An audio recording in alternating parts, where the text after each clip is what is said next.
Hello dear students, मैं आपका host और आपका दोस्त एक बार फिर से आपका स्वागत कर रहा हूं अपने इस YouTube channel VSM academy the spirit of education. So guys, thumbnail से आप पहचान ही गए होंगे आज मैं क्या सिखाने वाला हूं। जी हां, चैप्टर नंबर 8 प्रोबेबिलिटी डिस्ट्रीब्यूशन। कई लोग सोच रहे हैं कि सर चैप्टर नंबर 3 किया, 1 2 कहां गया, फिर 3 के बाद 4 5 6 7 ये सब कहां गए। तो भाई सब कराने वाला हूं 1 बाय 1। जो थोड़े से इंपॉर्टेंट चैप्टर्स हैं उनको मैं पहले कर रहा हूं, एंड जो थोड़े से इजी इजी टॉपिक चैप्टर्स हैं उनको मैं बाद में कराऊंगा। तो याद रखना बच्चों, प्रोबेबिलिटी डिस्ट्रीब्यूशन में टोटल 4 एक्सरसाइज हैं, एंड हर एक्सरसाइज में एक अलग कॉन्सेप्ट आता है। जैसे पहले वाले एक्सरसाइज में आप बात करोगे प्रोबेबिलिटी मास फंक्शंस के ऊपर, फिर उसके बाद प्रोबेबिलिटी डेंसिटी फंक्शन आपका second exercise, binomial distribution, Poisson distribution. तो इससे रिलेटेड आप डिफरेंट डिफरेंट कॉन्सेप्ट के क्वेश्चंस करने वाले हो। तो आज मैं सिखाने वाला हूं पूरा का पूरा बेसिक्स, एग्जैक्टली प्रोबेबिलिटी डिस्ट्रीब्यूशन क्या होता है, सारी की सारी चीजें। चलो स्टार्ट करते हैं। सो प्रोबेबिलिटी डिस्ट्रीब्यूशन स्टार्ट करने के पहले सबसे पहले मैं आपको सिखाऊंगा कि भाई ये रैंडम एक्सपेरिमेंट क्या होता है। ओके, ध्यान देना सब लोग। इंग्लिश में बोलते हैं रैंडम एक्सपेरिमेंट और हिंदी में बोलते हैं यादृच्छिक विधि। क्या फर्क पड़ता है, हम पढ़ेंगे रैंडम एक्सपेरिमेंट। सो ध्यान देना बच्चों, एक्सपेरिमेंट दो टाइप के होते हैं। देखो मैं क्या बता देता हूं। जैसे अगर आप कोई एक्सपेरिमेंट परफॉर्म करते हो, अगर आपको पता है कि उसका रिजल्ट यही आने वाला है, जैसे मैंने हाइड्रोजन को और ऑक्सीजन को मिलाया तो मुझे पता है कि भाई रिजल्ट आपका H2O आने वाला है, वाटर पानी आने वाला है। सो मेरे कहने का मतलब है यहां पे मुझे पता है रिजल्ट, पता है क्या आने वाला है। लेकिन जहां पे रिजल्ट नहीं पता होगा तो उसका क्या, तो बच्चों याद रखना, जहां कहीं भी आपका रिजल्ट प्रिडिक्टेबल होता है सब कुछ सही होता है, लेकिन जहां कहीं भी आपका रिजल्ट प्रिडिक्टेबल नहीं होता है उसे हम बोलते हैं random experiment. So if results are unpredictable then that kind of experiment is known as random experiment. Okay, so जो भी हम करेंगे वो सब क्या होगा, रैंडम एक्सपेरिमेंट। ठीक है, जैसे एग्जांपल, अगर मैं एक कॉइन टॉस करता हूं, सबको पता है कॉइन टॉस किया भाई कुछ तो आएगा, क्या आएगा, हेड या टेल में से कुछ आएगा। लेकिन मुझे आप ये बताओ एग्जैक्टली क्या आएगा, बता सकते हो क्या कोई? नो भाई, ये शोले वाला कॉइन तो है ही नहीं कि हाँ हेड ही आएगा टेल ही आएगा, दोनों साइड हेड है, ऐसा कुछ है क्या? नहीं, यहां पे एक साइड हेड है एक साइड टेल है। तो टॉस करने के बाद कोई एक वैल्यू तो आएगी, हेड या टेल में से कोई एक वैल्यू तो आएगी, बट एग्जैक्टली क्या है, क्या आने वाली है वो कोई नहीं बता सकता। भाई तुक्का मार सकते हो और आपका तुक्का लग भी सकता है, बट कॉन्फिडेंस 100% कॉन्फिडेंस के साथ आप बोल सकते हो क्या? No, because it is random experiment. मान लो आपके पास डाइस है स्टूडेंट्स, आपने डाइस थ्रो किया। अगर डाइस थ्रो करते हो डाइस में 1 2 3 4 5 6 ये 6 नंबर्स होते हैं। अगर ये 6 नंबर है तो आप समझ सकते हो कि डाइस फेंकने के बाद 6 में से कोई एक नंबर आएगा, बट एग्जैक्टली कौन आएगा बोलो, पता है क्या? नहीं, याद है शकुनी वाला पासा? यस, तो वहां पे शकुनी को पता था क्योंकि वो पासे शकुनी के हिसाब से चलते थे, राइट। सो मेरे कहने का तात्पर्य स्टूडेंट्स यहां पे ये है कि ऐसा एक्सपेरिमेंट जिसमें हमें रिजल्ट के बारे में कुछ भी ना पता हो उसे हम क्या बोलते हैं? Yes, random experiment. Clear students? तो ये हमारा हो गया random experiment. So random experiment के बाद जो नेक्स्ट आपका आएगा आउटकम्स। बोलो क्या आएगा? आउटकम्स, मतलब जो भी मिलता है उसे हम क्या बोलते हैं? आउटकम्स। जैसे भाई कॉइन टॉस क्या क्या आने वाला है? एच आएगा, टी आएगा। तो ये जो आपका एच और टी है इसको हम क्या बोलेंगे? आउटकम्स। एक आपने डाइस फेंक दिया तो डाइस फेंका मतलब क्या आएगा? या तो 1 आएगा, या तो 2 आएगा, या तो 3 आएगा, या तो 4 5 6 यही नंबर्स आएंगे। So these are the outcomes. Clear? अब थर्ड आपका आता है सैंपल स्पेस। सैंपल स्पेस, तो सैंपल स्पेस क्या होता है बच्चों? तो सेट ऑफ ऑल आउटकम्स। ध्यान देना सब लोग, आपके पास जितने भी आउटकम्स है उसको बना दो सेट। जैसे अगर एक कॉइन टॉस करूंगा तो एच आएगा या तो टी है, उसको बना दिया सेट। ये क्या बन गया आपका? एक सैंपल स्पेस। अगर मैंने ले लिया डाइस के बारे में, सो 1 2 3 4 5 6, तो ये क्या होगा आपका? एक सैंपल स्पेस। तो याद रखना, the set of all outcomes is known as sample space. तो हमने यहां पे रैंडम एक्सपेरिमेंट सीख लिया, आउटकम सीख लिया और सैंपल स्पेस सीख लिया। ये बेसिक चीजें आपको पता होनी चाहिए। अब इस प्रोबेबिलिटी डिस्ट्रीब्यूशन के जो कॉन्सेप्ट आता है, ध्यान से सुना सब लोग, जो एक अलग कॉन्सेप्ट आने वाला उसे हम बोलेंगे random variable. Okay, so this is the first topic of your chapter probability distribution. So बोलो क्या है बच्चों? Random variable.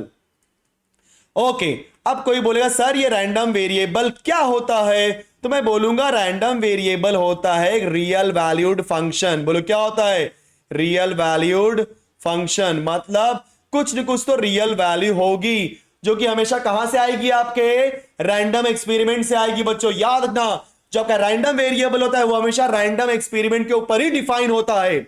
मैं आपको समझाता हूं कैसे होता है, एग्जांपल लेकर के। मान लो कि जब मैंने 2 कॉइन टॉस किया, मैं लिखता हूं 2 coins are tossed.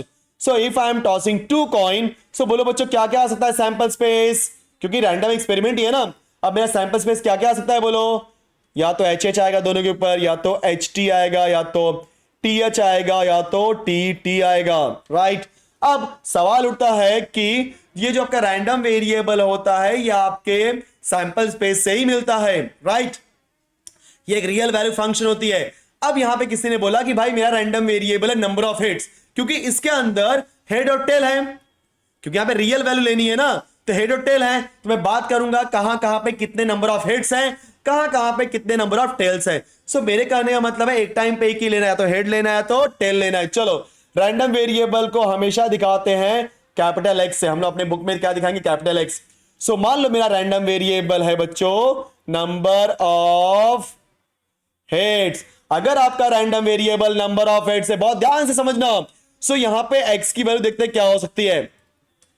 सो मैं मुझे बताओ फर्स्ट वाले पार्ट में एच कितनी बार है, 2 बार, मतलब नंबर ऑफ हेड्स कितना है, 2 टाइम्स। सेकेंड वाले में एच कितना है, 1 बार, मतलब number of heads is 1 time. Third वाले में भी 1 टाइम, एंड फोर्थ वाले में तो एच दिख ही नहीं रहा है, मतलब नहीं है, और नहीं है तो क्या बोलोगे, जी हां 0। मतलब यहां पे जो मेरे पास नंबर ऑफ हेड्स की वैल्यू है वो या तो आ रही है 0, या तो आ रही है 1, या तो आ रही है 2। मतलब यस देवानंद साहब जी, हमारे पास यहां पे एक्स की वैल्यू क्या आने वाली है, आइदर 0 और 1 और 2। मतलब एक्स की वैल्यू 0 है, मतलब नंबर ऑफ हेड्स, क्योंकि हमने एक्स किसको बोला है, नंबर ऑफ हेड्स को। जब एक्स की वैल्यू 0 है मतलब number of heads equal to 0। जब एक्स की वैल्यू 2 है मतलब number of heads equal to 2। जब एक्स की वैल्यू 1 है तो number of heads equal to 1। तो जब बच्चों आपके एक्स की वैल्यू 0 होगी तो बोलो क्या आएगी, टीटी आएगी आंसर में, है कि नहीं। जब आपके पास एक्स की वैल्यू 1 होगा तो आपके सेट में क्या आएगा, एच टी और टी एच आएगा। जब आपके पास एक्स की वैल्यू होगी 2 तो बोलो क्या आएगा, एच एच। देखा आपने, समझा कि नहीं। So for x equal to 1, for x equal to 2, sorry 0 1 and 2, हमारे पास डिफरेंट डिफरेंट कंडीशन आ गए। अगर यही हम बात करेंगे एक और, मान लो कि अगर मैं 3 कॉइन टॉस करूं, 3 कॉइन्स आर टॉस। थोड़ा और एग्जांपल लेते हैं सो दैट की बात अच्छे समझे, क्योंकि एक बार आपको कॉन्सेप्ट समझ में आ गया ना तो चैप्टर चिंदी है, याद रखना, टॉस्ड। सो ये चिंदी चैप्टर करने वाले हम लोग। सो कैसे करेंगे 3 कॉइन, जिनको नहीं पता ध्यान दो सब लोग, कैसे याद रखने का। 3 कॉइन लिखने के लिए कैसे लिखने का बच्चों, 2 रेस टू 3 होता है 8, मतलब मेरे पास 8 वैल्यूज आने वाली हैं। अब 8 का हाफ करेंगे, किसका हाफ करेंगे, 8। बोलो 8 कैसे आया, नंबर ऑफ एलिमेंट्स उसके अंदर कैसे मिलेंगे, 2 करने से। 3 क्यों किया, क्योंकि 3 कॉइन है ना, तो 2 is equal to 8। So 2 is equal to 8, मतलब 8 वैल्यूज आने वाली है, 8 का हाफ करते हैं, बोलो क्या आएगा 4। मतलब 4 बार एच लिखो, 4 बार टी लिखो। मुझे याद करने का तरीका ये। फिर क्या करोगे आप लोग, बता दो, मैंने सेट आपका रहा था मैथमेटिकल लॉजिक में, मैंने सिखाया था सब चीजें। फिर क्या करोगे, 4 का हाफ करो, 2 आएगा, तो क्या हो जाएगा, 2 बार एच, 2 बार टी, 2 बार एच, 2 बार टी।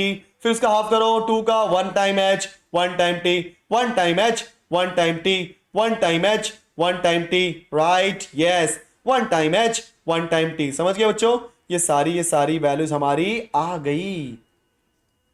चलो अब देखते हैं, यहां पे मैं एक्स लेता हूं, बोलो क्या, सेम नंबर ऑफ, चलो यहां पे ले लेते हैं टेल्स, ठीक है ना। कंफ्यूज क्यों हो रहे हो, बोलो सर बार बार हेड ही क्यों ले, तो टेल भी तो ले लो। चलो देखते हैं। सो पहले वाले में बात करेंगे टेल कितनी बार है, 0 बार है ही नहीं टेल ना। अरे जब भैया है ही नहीं टेल तो क्या लोगे, 0 टाइम्स लोगे, है कि नहीं। तो हमारा 0 टाइम नंबर ऑफ टेल आ गया। फिर दूसरे वाले में बोलो कितनी बार है, टेल 1 बार है। तीसरे वाले में 2 बार है। चौथे वाले में 2 बार है, सॉरी तीसरे वाले में 1 ही बार है, टेल गलती हो गई। फिर अगले वाले में 1 ही बार टेल है, उसके अगले वाले में 2 बार टेल है, फिर 2 बार टेल है, फिर 3 बार टेल है। मतलब टेल आपका 0 के बाद क्या आ रहा है, या तो एक बार आ रहा है, या तो 1 बार, सॉरी या तो 2 टाइम्स, या तो 3 टाइम्स। चलो देखते हैं हम लोग। अगर मुझे x इक्वल टू 0 के लिए सॉल्व करना है, फिर x इक्वल टू 1 के लिए, x इक्वल टू 2 के लिए और x इक्वल टू 3 के लिए, देखते हैं क्या क्या वैल्यू आ सकती है बच्चों, समझ के लो यहां पे। मुझे आप ये बताओ जरा, सब लोग बहुत ध्यान से देखना। x इक्वल 0 मतलब टेल यहां पे क्या आना चाहिए, नहीं आना चाहिए। तो पहला ही बंदा है, देखो सब लोग, फर्स्ट वाला ही बंदा है जहां पे टेल आपका है ही नहीं। बोलो क्या हो जाएगा आपका, H H H। ओके, फिर हमें क्या चाहिए, बोलो एक बार टेल जहां पे आए। देखो यहां पे एक बार टेल आ रहा है, यहां पे भी एक बार टेल आ रहा है, तो यहां पे भी एक बार टेल आ रहा है, राइट। और कहीं पे आ रहा है क्या, यहां पे 2 बार आ रहा है, यहां पे भी 2 बार, यहां पे 3 बार है, बीच में भी 2 बार आ रहा है। कहने का मतलब क्या क्या आने वाला है, बोलो H H T, देन बोलो क्या आएगा, H T H, देन क्या आएगा, T H H। बहुत ध्यान समझो। अब हम लोग क्या करेंगे, 2 बार टेल के लिए, तो 2 बार टेल यहां पे है, बोलो कहां पे है, एच टी टी, तो लिख दो फटाफट H T T, H T T. Then बोलो क्या है आपका, T H T, so T H T, then T T H, so T T H. Okay, and the last one is 3 times tail, जो कि बोलो कहां आ रहा है, यहां पे T T T. Okay students, perfect. Students, इतना होने के बाद अब हम मूव करते हैं अगले पार्ट पे। लगभग हमने आपको बता दिया कि किस तरीके से रैंडम वेरिएबल वर्क करता है। रैंडम वेरिएबल होने के बाद अब हम बात करेंगे इसके टाइप्स के। Guys, there are 2 types of random variable. Types की बात करेंगे, 2 ही टाइप्स है आपका। फर्स्ट होता है, इसे हम बोलते हैं continuous, okay, continuous random variable. Okay, जो फर्स्ट टाइप है उसे हम क्या बोलेंगे स्टूडेंट्स, कंटिन्यूअस। थोड़ा सा मैं इसको स्पेलिंग सही लिखता हूं, continuous, NUOUS। Okay, continuous random variable, and the second one is discrete random variable. Okay, discrete random variable. आप समझते हैं दोनों का मीनिंग क्या होता है, ओके। एंड उसके बाद हम बात करेंगे डिफरेंट कॉन्सेप्ट के बारे में। Continuous random variable guys, continuous random variable एक ऐसा रैंडम वेरिएबल होता है which is continuous in nature. मतलब जैसे अगर मैं एग्जांपल देना चाहूंगा, तो मैंने एग्जांपल देना चाहूंगा, जैसे मान लो एज ऑफ ह्यूमन बीइंग, या age of satellite, age of tubelight, age of fan, age of anything. Guys, जितने भी आपके आसपास में ऑब्जेक्ट हैं, हर एक ऑब्जेक्ट का एज डिफाइंड है। मान लो एग्जांपल, एक पर्सन है ABC, जब उसका जन्म हुआ था तो उसकी एज क्या थी, 0 इयर्स। मान लो उसकी डेथ हुई 75 इयर्स पे। तो कहने का मतलब यह है कि जो 0 से पूरा 75 है, ये कंटिन्यूअसली उसने लिया, राइट। ये कंटिन्यूअस पूरा था, क्योंकि ऐसा तो नहीं हुआ ना कि 50 इयर्स पे मान लो उसकी डेथ हो गई, फिर भाई 1 साल बाद फिर से उठा, चलो भाई अब फिर से जीना स्टार्ट करते हैं। ऐसा होता है क्या, नहीं होता ना। मेरे कहने का मतलब, तो एक जोक हो गया। मेरे कहने का मतलब यह है कि अगर वो बंदा 0 से अपनी एज स्टार्ट किया है, तो जिस दिन खत्म होगा, जिस दिन उसकी डेथ होगी, वो कंटिन्यूअसली रहेगा पूरी की पूरी लाइफ लाइन। ओके, तो 0 से 75 कंटिन्यूअस। जैसे मैंने बोल दिया एज ऑफ ट्यूबलाइट, तो गाइस जब कभी भी मैन्युफैक्चरिंग होती है ट्यूबलाइट की, तो मैंने बोल दिया एग्जांपल कि ट्यूबलाइट की एज है 500 आवर्स, मतलब वो ट्यूबलाइट 500 घंटे चलने वाला है, अनटिल अनलेस अगर आप कुछ उसमें कांड ना करो। आपने कुछ कांड कर दिया, बेचारा खराब हो जाएगा ना, है कि नहीं। वो तो सबके साथ होता है, अगर आप कांड कर दो तो खराब हो ही जाएगा। लेकिन अगर उस चीज को आप अच्छे से हैंडल करोगे, सब कुछ सही रहेगा, तो कम से कम 500 घंटे चलेगा, उससे ज्यादा भी चलेगा, लेकिन 500 तो मिनिमम चलने वाला ही है, right. Age of anything that is always, बोल सकते हैं हम लोग क्या बच्चों, कंटिन्यूअस रैंडम वेरिएबल का एग्जांपल है। दूसरा एग्जांपल लेते हैं, मान लो हाइट।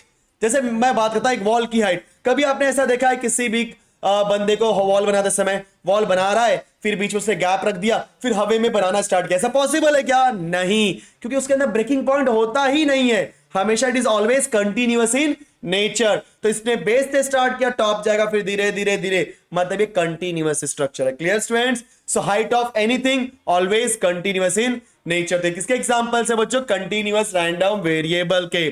फिर अब मैं बात करता हूं discrete random variable. Basic example, numbers ले लो, 1 2 3 4 5 इनफाइनाइट। ये किसके एग्जांपल्स है, बोलो डिस्क्रीट रैंडम वेरिएबल। क्या बोलोगे सर 1 के बाद तो 2 ही आता है, 2 के बाद 3 आता है, 3 के बाद 4, ये तो कंटिन्यूअस होना चाहिए। भाई नहीं, 1 के बाद 2 आता है, बट 1 और 2 के बीच में आपके पास इनफाइनाइट नंबर्स है। बच्चों मैं रियल नंबर्स की बात कर रहा हूं, 1 और 2 के बीच में इनफाइनाइट नंबर्स हैं। सो ये क्या हो गए आपके डिस्क्रीट इन नेचर। दूसरा एग्जांपल, मान लो कोई बंदा आईएएस का एग्जाम दे रहा है, राइट ना। अब आईएएस का एग्जाम दे रहा है तो ऐसा तो नहीं हो सकता ना कंटिन्यूअसली वो फेल होता जाए, और ऐसा भी नहीं हो सकता कंटिन्यूअसली वो पास होता जाए। मतलब मान लो पहला एग्जाम दिया, फेल हो गया, पहले दूसरे अटेम्प्ट में फेल हो गया, तीसरे अटेम्प्ट में पास हो गया, तो डिस्क्रीट हो गया ना, मतलब कंटिन्यूटी नहीं है, फेल फेल पास हो गया। अगर हाँ, अगर वो मान लो 10 एग्जाम हुए, 10 के 10 एग्जाम में वो फेल हुआ रहेगा, तो हम क्या बोलेंगे, हाँ ये बंदा कंटिन्यूअसली फेल हो रहा है। वैसे ही पास के लिए, पहला एग्जाम दिया, पास हो गया, जरूरी नहीं कि वो फिर से एग्जाम दे तो पास हो, क्योंकि आपको पता है ये आईएएस एग्जाम है। सो आईएएस का एग्जाम पूरे इंडिया लेवल पे टॉप पे आता है, समझ रहे हो। तो ये एक एग्जांपल है डिस्क्रीट का। या आप एक शोरूम में गए एंड आपने रैंडमली कुछ कार सेलेक्ट की। अब जब रैंडमली सेलेक्ट करो तो आपको नहीं पता एग्जैक्टली कौन से कार में डीजल है, कौन से कार में petrol. It may be possible पहला कार पेट्रोल निकल गया, दूसरा कार पेट्रोल निकल गया, तीसरा डीजल निकल गया, ब्रेक हो गया ना, यहाँ पे कंटिन्यूटी आपके ब्रेक हो गई। अगर कंटिन्यूअसली सारे पेट्रोल ही आए होते हम क्या बोलते, yes this is continuous in nature. But ऐसा हो सकता है क्या, नहीं, क्योंकि आप रैंडमली सेलेक्ट कर रहे हो ना, आपको पता ही नहीं कौन सी कार आ रही है, कौन सी कार नहीं आ रही है। सो स्टूडेंट्स, ये किसके कॉन्सेप्ट थे, बोलो, continuous and discrete random variable के कॉन्सेप्ट। आई होप कि आपको ये दोनों के दोनों कॉन्सेप्ट समझ में आ गए होंगे। अब ध्यान से सुनना, अगर आपको ये सारी चीजें समझ में आ गई तो आज मैं आपको नया एक कॉन्सेप्ट सिखाऊंगा जिसे हम बोलते हैं प्रोबेबिलिटी डिस्ट्रीब्यूशन। ध्यान से सुनना, अब ये प्रोबेबिलिटी डिस्ट्रीब्यूशन क्या होता है। सो प्रोबेबिलिटी डिस्ट्रीब्यूशन में मान लो मैं वही एग्जांपल लेता हूं बच्चों कि अगर मेरे पास दो कॉइन है, मैं दो कॉइन को टॉस किया तो बोला आपके पास सैंपल स्पेस क्या आएगा, H H, H T, T H and T T. अब किसी ने पूछा कि आपका रैंडम वेरिएबल है नंबर ऑफ हेड्स, बोलो आपका रैंडम वेरिएबल क्या है स्टूडेंट्स, नंबर ऑफ हेड्स। सो अगर नंबर ऑफ हेड्स आपका रैंडम वेरिएबल है तो एक्स की वैल्यू क्या आएगी, बोलो क्या क्या है, यहाँ पे नंबर ऑफ हेड्स 2 बार है, यहाँ पे 1 बार, यहाँ पे भी 1 बार और यहाँ पे 0 टाइम्स। सो क्या क्या वैल्यू होगी एक्स की, आइदर 0 और 1 और 2, दैट्स इट। अब हम क्या करेंगे, सबके लिए उसकी प्रोबेबिलिटी निकालेंगे बच्चों। So probability of when random variable की वैल्यू 0 है, मतलब number of head equal to 0। बताओ number of head equal to 0 के लिए बोलो कौन सा बंदा है, टी टी, राइट, एक ही बंदा है ना आउट ऑफ 4। कैसे 4 हुआ, देखो ना पे 4 वैल्यू है, first value, second value, third value, fourth value, ये 4 वैल्यू है, 4 में से एक ही प्लेस है जहां पे टी आ रहा है, मतलब 1/4 इज द प्रोबेबिलिटी। अब हम लोग क्या करते हैं, बोलो फटाफट निकालते हैं 1 के लिए। So probability of x equal to 1। So guys probability of x equal to 1 की बात करेंगे तो वहां पे मेरे पास 2 बंदे आ रहे हैं, बोलो कौन कौन से आ रहे हैं, फटाफट बोलो सब लोग। फर्स्ट वन है एच टी एंड सेकेंड है टी एच। सो कितनी वैल्यूज है, 2 values out of 4। So 2 divided by 4। So answer क्या आएगा स्टूडेंट्स, 1/2। Clear, perfect. सो अब हम बात करते हैं नेक्स्ट वाला guys, probability of x is equal to 2। So x is equal to के लिए बोलो क्या आएगा, प्रोबेबिलिटी ऑफ, बोलो 2 मतलब 2 हेड, 2 हेड कहां पे है, एच एच पे है। सो एच एच मतलब एक ही बंदा है आउट ऑफ 4, तो 1/4। देखा आपने, हर एक रैंडम वेरिएबल के लिए उसकी वैल्यू आपने कैलकुलेट कर ली। तो इसके बाद आपको क्या लिखना होगा, ध्यान देना, आप लिखोगे प्रोबेबिलिटी, मैं शॉर्टकट लिख रहा हूं कोई बात नहीं, डिस्ट्रीब्यूशन। उसके बाद आपको बनाना एक टेबल, उस टेबल के अंदर 2 रो होगा, पहले वाले में लिखना है आपको x और दूसरे में लिखना है p ऑफ x। बोलो x की वैल्यू क्या है, बोलो बोलो 0 1 2। सो x की वैल्यू है 0 1 2, तो आपने लिख दिया 0 1 2। बोलो बच्चों 0 के लिए प्रोबेबिलिटी क्या है, 1/4। 1 के लिए प्रोबेबिलिटी 1/2, 2 के लिए प्रोबेबिलिटी 1/4। तो बच्चों आपने ये जो लिखा इसी को हम बोलते हैं प्रोबेबिलिटी डिस्ट्रीब्यूशन। तो जब कभी भी किसी भी क्वेश्चन में बोलेंगे कि फाइंड द प्रोबेबिलिटी डिस्ट्रीब्यूशन, तो आप देखना कि रैंडम वेरिएबल की वैल्यू क्या है, हर एक वैल्यू के लिए उसकी प्रोबेबिलिटी निकालना और टेबल में लिख देना, जो कि क्या मिल जाएगा आपको बच्चों, यस आपके प्रोबेबिलिटी डिस्ट्रीब्यूशन की वैल्यू। ओके, अब ध्यान देना, यहां पे मैं आपको एक कॉन्सेप्ट सिखाऊंगा जिसे हम बोलते हैं प्रोबेबिलिटी मास फंक्शन। बोलो क्या बोलते हैं हम लोग, probability mass function. Okay, so exactly probability mass function क्या होता है, ध्यान देना। अब आपके पास जो डिस्क्रीट DRV, ध्यान देना बच्चों, डिस्क्रीट रैंडम वेरिएबल होता है। डिस्क्रीट रैंडम वेरिएबल में जितने भी फंक्शंस होंगे उनको रिप्रेजेंट करने के लिए मैं कौन सा फंक्शन यूज करूंगा? Probability mass function. और जो continuous random variable students, continuous random variable में अगर मुझे रिप्रेजेंट करना है क्या फंक्शन को, तो हम यूज करेंगे पीडीएफ, मतलब प्रोबेबिलिटी डेंसिटी फंक्शन। फिर से मैं रिपीट कर रहा हूं, डिस्क्रीट रैंडम वेरिएबल में किसी भी फंक्शन को रिप्रेजेंट करना है तो क्या यूज करोगे? Probability mass function. और कंटिन्यूअस रैंडम वेरिएबल में किसी भी फंक्शन को रिप्रेजेंट करना तो क्या यूज करोगे? PDF, probability density function. तो कंटिन्यूअस के बारे में बाद में बात करते हैं, पहले बात करते हैं प्रोबेबिलिटी मास फंक्शन के बारे में। सो बच्चों, जो हमारा प्रोबेबिलिटी मास फंक्शन होता है उसको हम दिखाते हैं पी ऑफ एक्स से। किससे दिखाते हैं? पी ऑफ एक्स से। मतलब कोई भी फंक्शन होगा उसको हम दिखाएंगे पी ऑफ एक्स से। और किसी भी फंक्शन को पीएमएफ, मतलब ये उसको हम बोलते हैं शॉर्ट में पीएमएफ, किसी भी फंक्शन को पीएमएफ होना है तो उसके लिए दो कंडीशन है। First condition, P of x की वैल्यू क्या होनी चाहिए बच्चों? ग्रेटर देन इक्वल टू 0, मतलब जो भी मेरे पास प्रोबेबिलिटी की वैल्यू होगी वह हमेशा 0 या 0 से बड़ी होनी चाहिए।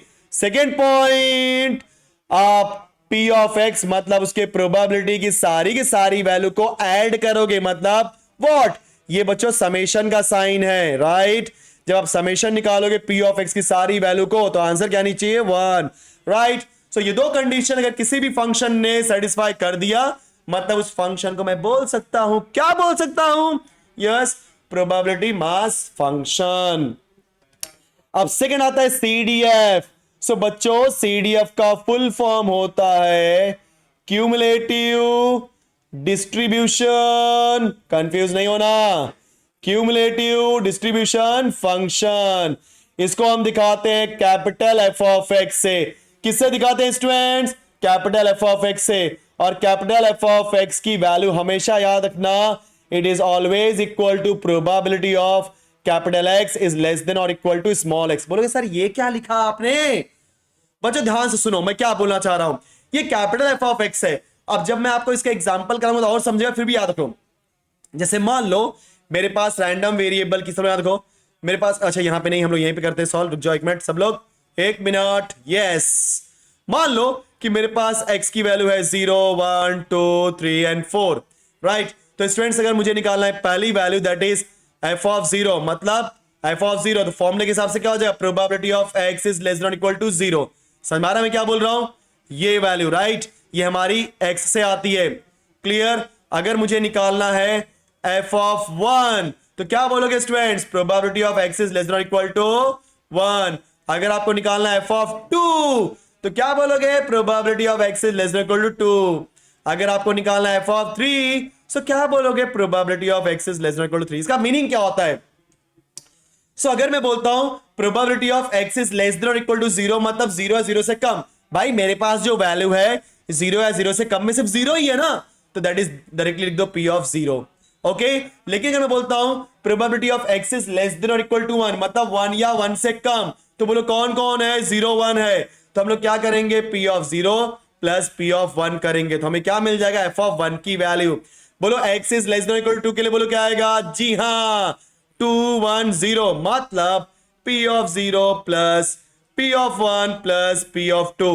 सिमिलरली फॉर p ऑफ 3 के लिए बोलो क्या हो जाएगा आपका? f ऑफ 3 के लिए p of 0 plus p of 1, okay, plus p of 2 plus p of 3। Okay students, थोड़ा मेरे गले के पास आ गया, थोड़ा साइड में तो दिख गया सबको? यस।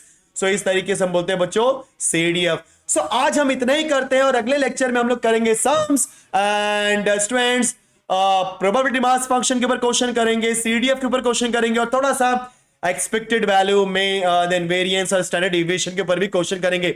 सो आई होप कि ये सारा का सारा कॉन्सेप्ट को समझ आया होगा बच्चों। अगर फटाफट आप वीडियो को लाइक करो, शेयर करो, सब्सक्राइब करो और मिलते हैं नेक्स्ट वीडियो में। Thank you so much, bye bye students.